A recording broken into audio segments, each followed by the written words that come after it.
Hey guys, just chilling late at night, early in the morning actually, before I get some coaching in.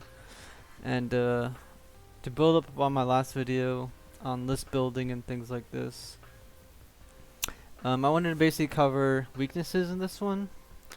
Just thought about, something that I do very strictly in my game, something I look for very often, and I think something that is just very underlooked or underutilized and not understood. Is weaknesses and loopholes and understanding an army completely, whether you're the opponent or the one using the army itself. This also ties into list building, but that's more like super deep list building and whatnot. We don't have to worry about that too much.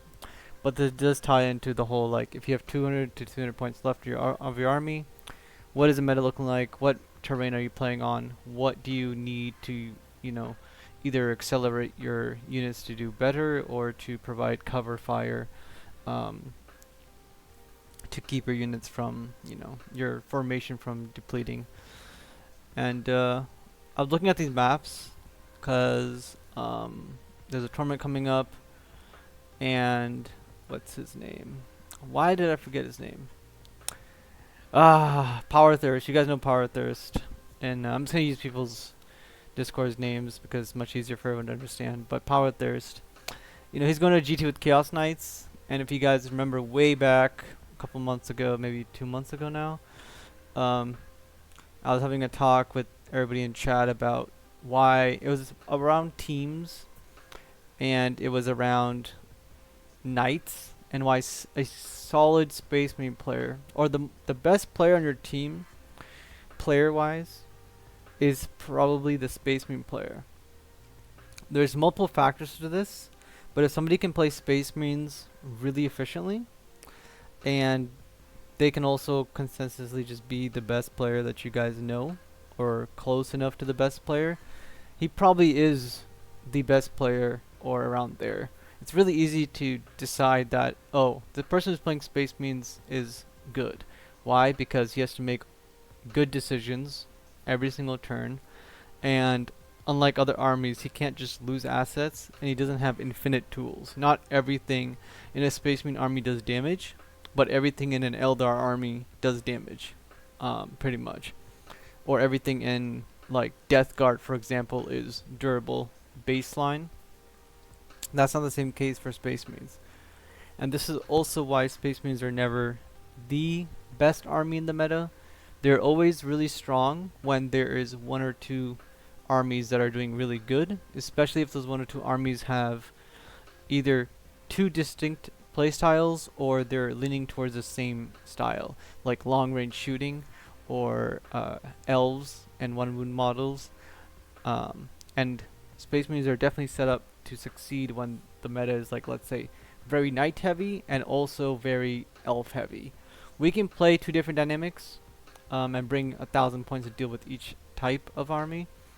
But because we have a lot of technical pieces and one ofs or two ofs, we can bring and utilize everything together. But when it becomes 3, 4, 5, that's when Space Marines just fall apart. Like, if we have to beat Drukhari at the same time we have to beat World Leaders, at the same time we have to beat Tau, and at the same time we have to beat Indirect Sisters, we are going to lose in that meta just overall. It's too hard to build a 2,000 point list that has no super powerful units and all tech pieces or fundamentally based units that are just going to score you points, do actions, hold something down. Eventually, nothing works. And at that point, you kind of concede that if I meet Sisters of Battle indirect, I'm going to 100% lose the game. And I just hope that I don't play against them in the tournament and I can focus on just playing into, like, Tau and some other ranged arm. Like, maybe let's say Tau and World Leaders, and we can negate their scouts, control the board, and then try to win the game. But we'll lose into the other stuff. And that's okay. That's why Space Marines are never the best in the meta. They're always, like, feeding upon the meta and always being tailored made for specific tournaments and did it really well. Same thing with Chaos Space Marines, but more so Space Marines. And when I say Space Marines, it's like Ultramarines, vanilla Space Marines, not Templars, not Blood Angels. They can also work, but it's generally a mixed arm detachment, like via Liam VSL's list at the big tournament, right? That's a very standard, by the book Space Marine list, and I want to talk about that as well a little bit. And it goes into this topic of list creation and weaknesses and how to build your army. So, last video I talked about, get some tools, get a few units to do scoring. Make sure you have all the boxes checked, essentially. Screening, check. Scoring, check. And then your style list. Long range shooting. Okay, we need like at least 3 units that are dedicated to that. Check. And then what are we going to make sure that our opponent can't rush us? Something durable or lots of MSU units. Okay, check. So the list is basically complete. We had avatars in this case with 3 like long range fire prisms and a few like 6 trash units and some missiles to go out and do some melee combat. And it's pretty good.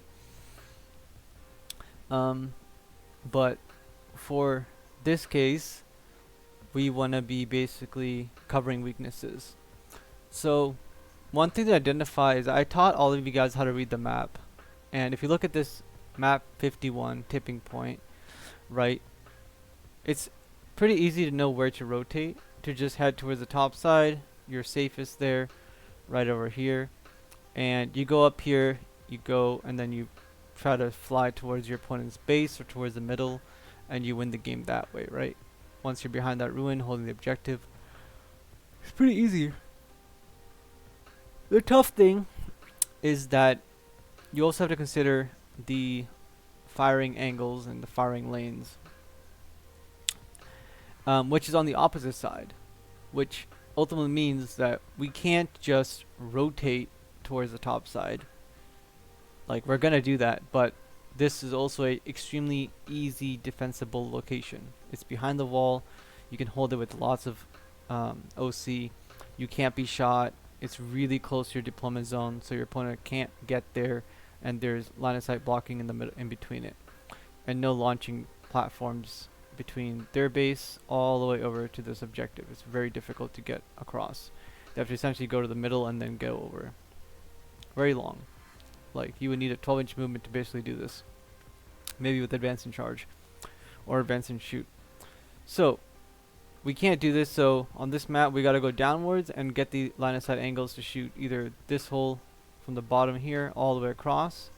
Make sure our opponent is, if he's putting units forward to zone out rapid ingress, which would be a weakness by the way for his army, to crack over open his deployment zone here, you would just deploy all your blood angels over here, or your not your tanks, but like your units, let's say Gilliman, whatever you want to do, scouts, infiltrators. You block out this whole area, and that creates this big weakness spot for your opponent, where if you do get inside this bubble, it's very easy to then send out missiles and take over your opponent's side of the board, and you'll basically win.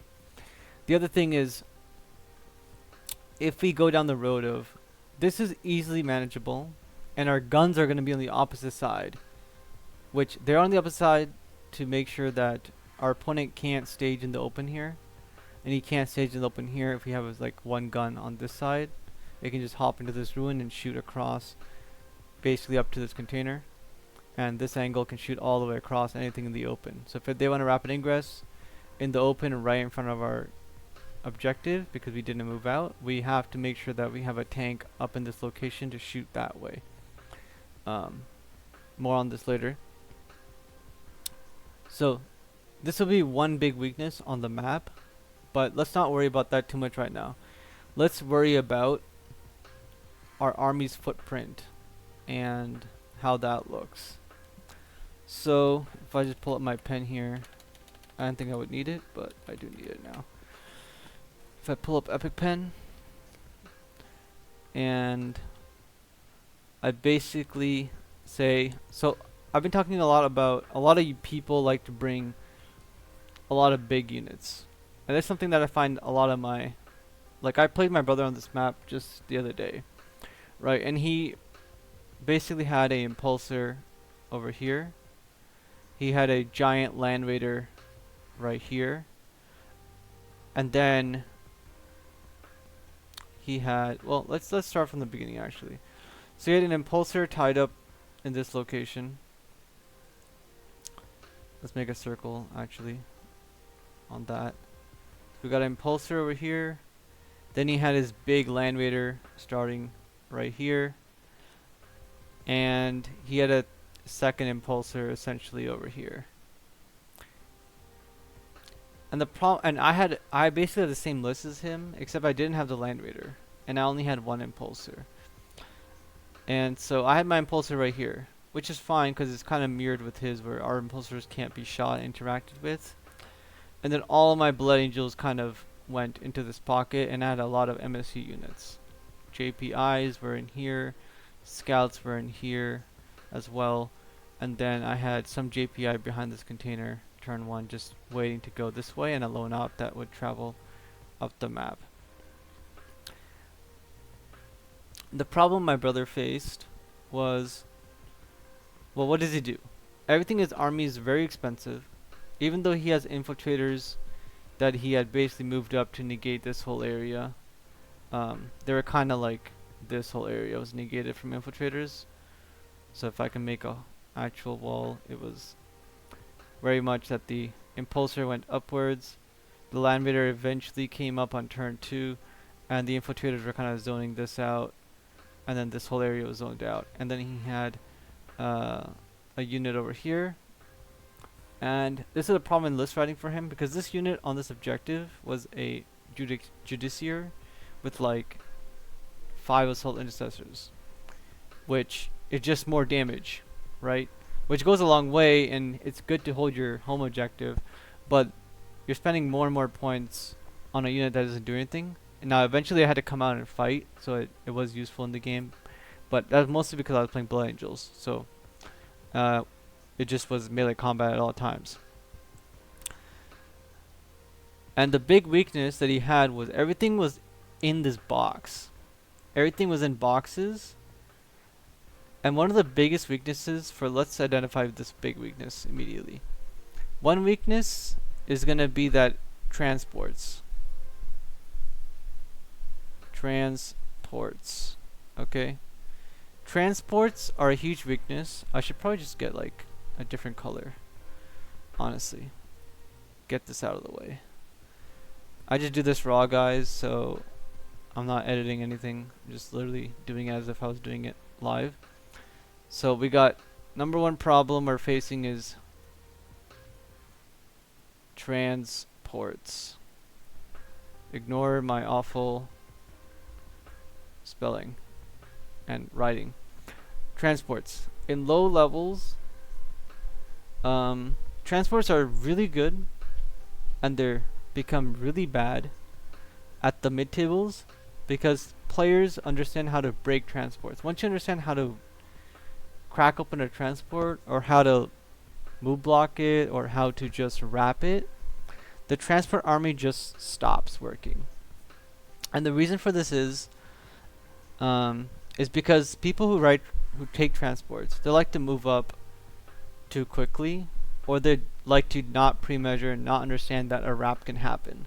Sometimes it might take me 2 or 3 units, but once the wrap happens, everything inside, in this case Hellbreak and another captain with Sword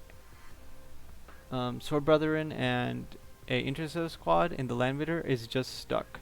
That's like 500 points of your army just inside a tank, just not moving, not getting out, not doing actions, not killing things, and the land raider is stuck trying to like flamethrower everything to death. Now even though he moved up and he overwatched my unit, he killed a few guys, it wasn't the end of the day, because I was like, hey man, you want to kill my JPI? It's okay, because I have another unit that's also another JPI squad. It's just going to come up here and it's going to move the scouts out, move the JPI out, charge you, and because I'm Blood Angels, I can just advance to charge and do a bunch of stuff. And so he got wrapped a little bit. He got trapped. In this case, I actually killed the land raider by just punching it, grenading it, and shooting it with some plasma pistols, and he lost the game. And so this is one clear weakness. So if people do have transports, understand that it is a weakness at the mid tables, and that you're going to try to break through it. try to wrap them up, move block them, and unless they're really good in respecting the fact that you can trap them, it's a weakness. The other weakness that people have in list writing, the same example, is if they don't have long range shooting, like I was talking about, on this specific location, and they don't have enough screens. In this case, this Black Templars list has 3 giant transports, an infiltrator squad, a judiciary squad, and basically another scout squad that was up here. He has nothing that has long range shooting like gladiator tanks, repulsor executioners, ballistas dreadnoughts. To be honest, he did have a ballistas dreadnought, but it was like 1, and it's not that scary. And it was back here. It wasn't in reserves. So ultimately, this whole angle, everything on this side of the board was completely safe unless he could charge me. And everything on this side of the map, he couldn't put anything on, because if I was playing Blood Angels, but if I did have guns, okay, on this map specifically, I could just aim the guns in this area and he couldn't move anything onto it without losing it. Not like he had anything to move onto it, but if he did, he basically couldn't move up and try to charge me, because if the charge fails, he gets shot, killed, and he's not going to kill me. And then my tanks are taking up this whole space, which means he can't do the same thing to me. He can't rapid ingress over here and all of that. Now my opponent is scared of putting something on here because he'll get shot.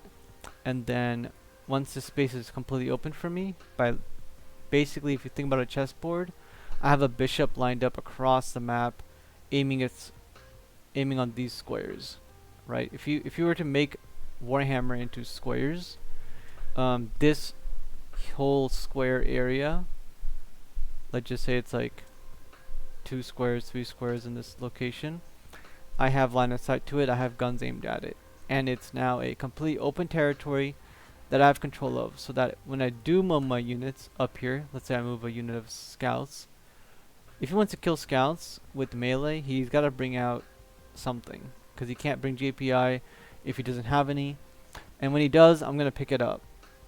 Eventually he's going to have to bring out something more useful. If he can't, for example, I can just give this unit advanced charge, it moves out this far, then it basically charges something over here, and it causes a move block. Once that happens, now he can't charge anything in this square, and I can rapid ingress back there, and I win the game.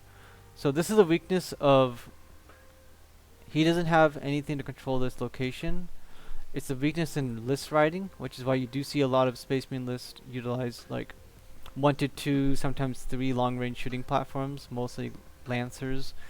Recently, Ballistas Dreadnoughts. I've tried Triple Ballistas Dreadnought.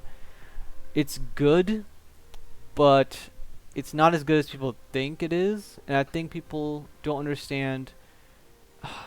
When you think about a Space Marine unit like a Ballistas Dreadnought, or a intercessor. Let's just look at an intercessor.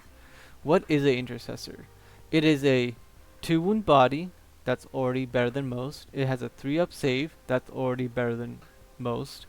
And it has good normal speed of 6 inches, not super fast, not super slow.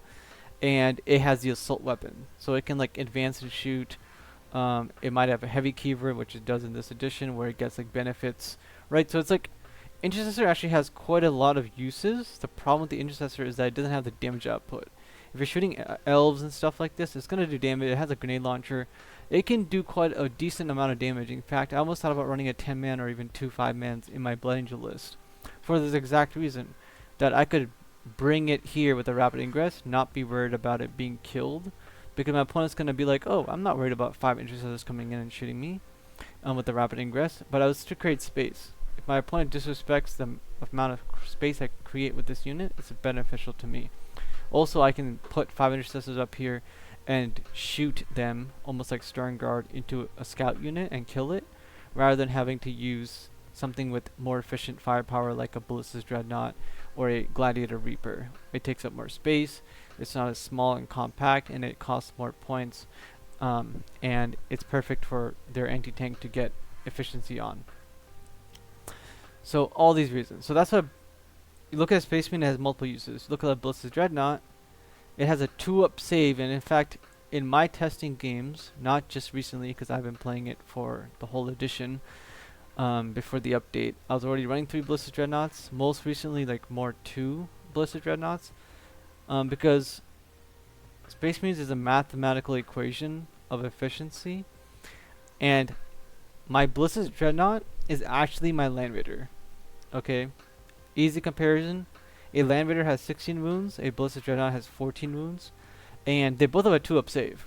And one is 2 less toughness, but most things in the game don't have like strength 10 or 11. There are strength 10 guns out there, but most thing you're worried about is like multi-meltas, which do the most damage, and they're all strength 9.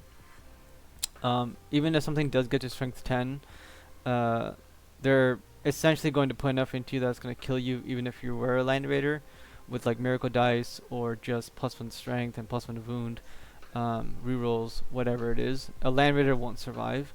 The Ballistic Dreadnought is extremely cheap version of the Land Raider. If I were to tell you that you could reduce your toughness by 2 and reduce your wounds by 2, have the same guns as a normal Land Raider, aka like almost 4 lath cannons, and then you're paying 110 less points for that, that's awesome. That's almost a 50% discount you're getting onto a Land Raider. So think of Ballistic Dreadnoughts like that. And next time you guys think about your units, or if you have a lot of data sheets that are kind of doing the same thing, in case of Space Marines, there's a lot of them.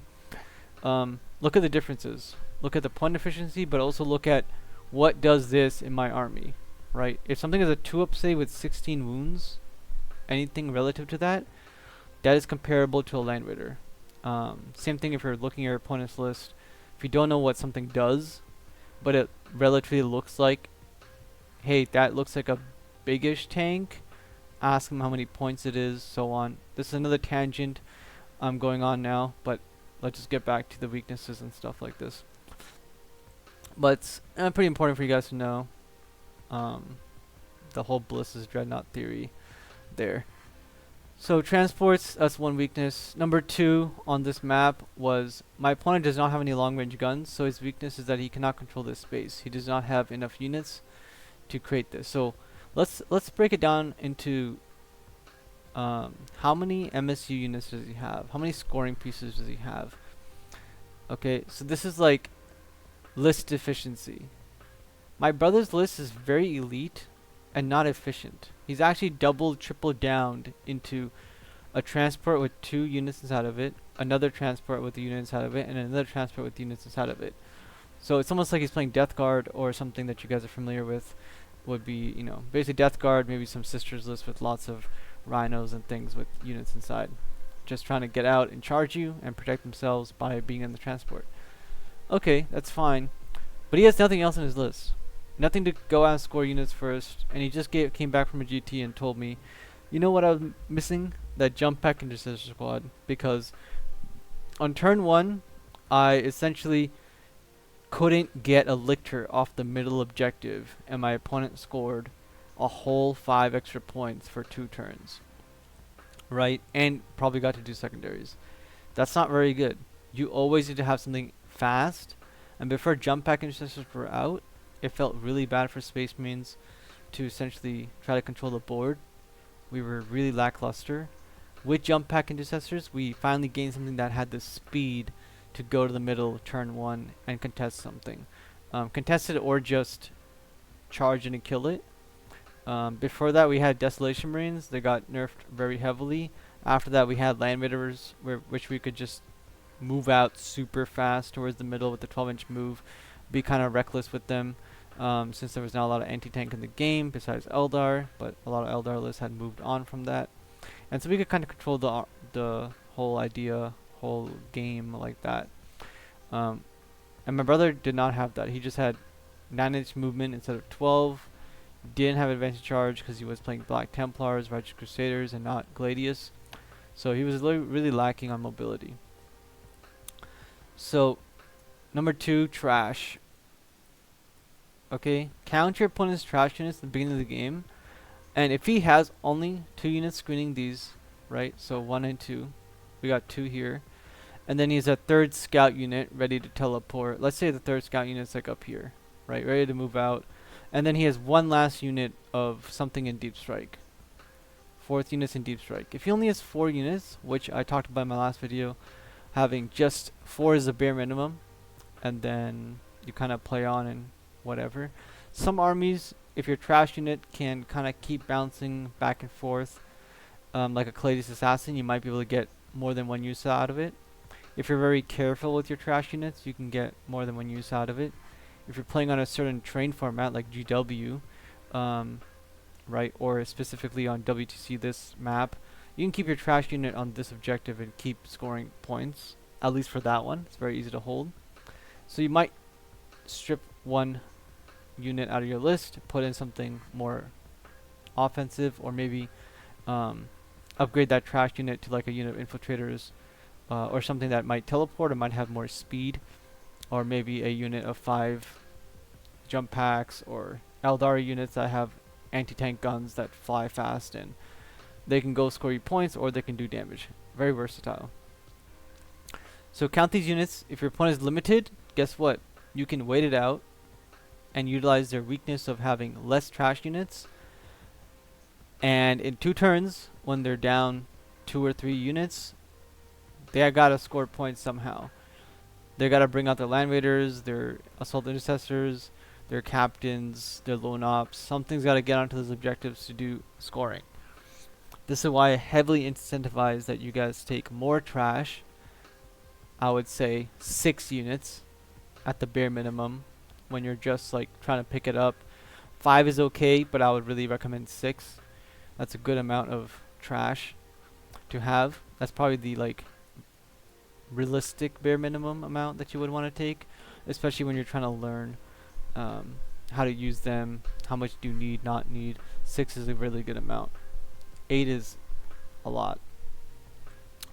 So that's number 2. My opponent did not have enough trash units, so I kept throwing out my trash, and at the end of the game, on like around at the end of bottom of 3, so my turn 4, I believe it was my turn 4 just started, I still had a whole brick of Sanguinary Guard and a whole brick of Death Company that I hadn't used at all, and I had picked up his Land Raider, picked up an Impulsor, and killed like a unit. And then he killed all of my trash, but that was okay because my giant Death Bricks just picked up everything in his army, because he had to use Hellbreak to kill my small units, he had to use his captain to kill this unit, and I just won the game by understanding that I don't need to do anything because my opponent is not equipped to deal with me. Okay, so let me delete this, all of this shit off here. Okay, so if there's any questions about that, just, you know, message me if you like the idea of the Blitz's Dreadnought compared to a Land Raider. DM me about it, whatever you want to do. Transport's trash. Okay, what's next? What's another weakness? This is the real one that I want to talk about, and this weakness is not so to do with units, it's to do with board position. When you design your list, and like I was showing you yesterday with like, have a unit to screen here, have a unit to screen here, and then have a few units to go play the secondary games, okay? And to like move block and stuff like this. Well, that's all good, but what happens if my opponent doesn't have, he only has these 2, and then most of his army is centered around this area because he's trying to rotate, and then he has a little bit of units like staged back here because he doesn't want to be shot. Well, now you can identify that his weak point is this. Okay?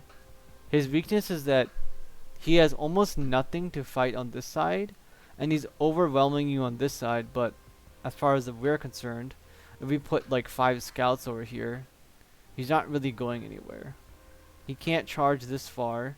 It's too difficult. If he tries to make the leap of faith by sending his whole army like orcs, for example, if orcs send their whole army from this spot to this spot and try to survive like in the open for a turn and call the Wa, let's just say that they send their whole army like this and then like this, okay? And they're trying to like survive with their Wa, and then they're gonna send their army forward and try to crash into you. They're probably gonna lose the game because you're just gonna sit back here, shoot everything dead, move your units forward, make another screen, and their Wa turns over, and they can't do anything. and then you just kind of win the game after that point. So really understanding how your army plays, not plays, but looks on the table and where it positions is really important. Right, so screening all of this, having unit here, and then having like something here. You should always look at the map and understand where is your opponent weak on the board, and why is he weak. Is he weak there because he doesn't have enough damage? Okay, that could be the case, that he doesn't have enough damage. But let's say he has 2 Ballistic Dreadnoughts back here, or 2 Gladiator Lancers. Would you consider that's weak on firepower? Probably not, right? But you might consider that, oh, it's weak on activations. If I put a transport, like let's say I ran a Land Raider, okay? There's 2 Lancers here. I ran a Land Raider in the open. Yes, the Land Raider is going to die from 2 Lancers. Let's just make that assumption. It's dead. But the dudes that are going to get out are not going to be getting hurt. So he's kind of activation locked here. That's another weakness. Okay. If I bring this back, we got trash. We got transports. And then we got activation lock. Okay.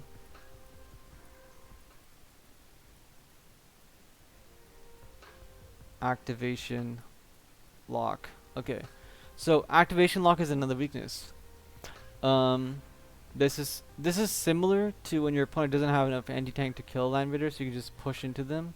Or your opponent doesn't have a like 1 or 2 Gladiator Reapers, so you can just send hordes into them and they don't have enough shots to kill like a ACDC brick or 20 gaunts or whatever it is. And they're kind of just stuck there, which sucks. So activation lock is another weakness. Identifying these things is pretty important. And I think these are really critical and really quick to identify.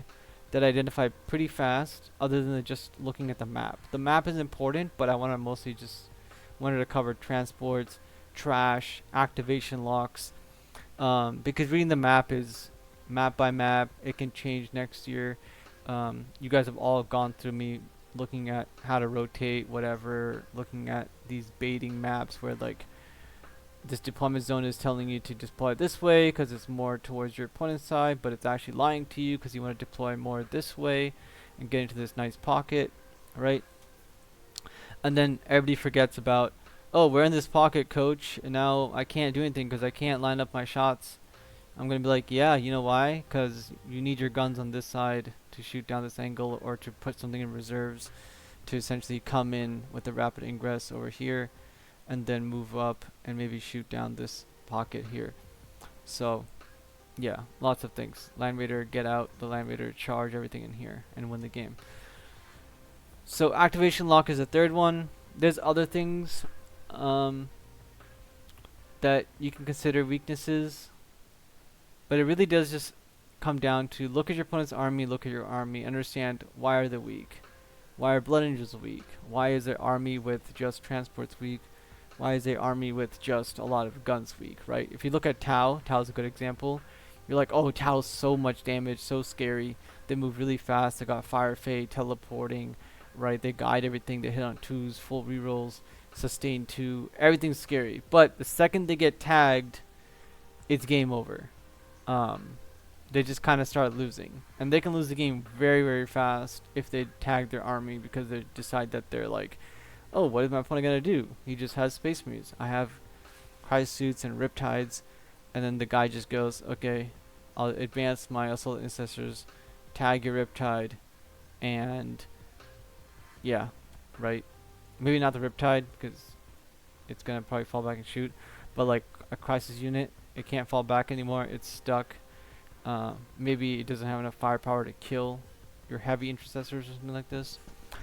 And you kind of just win the game after that point. Especially if you can tag it in combat, that means it can only move so much.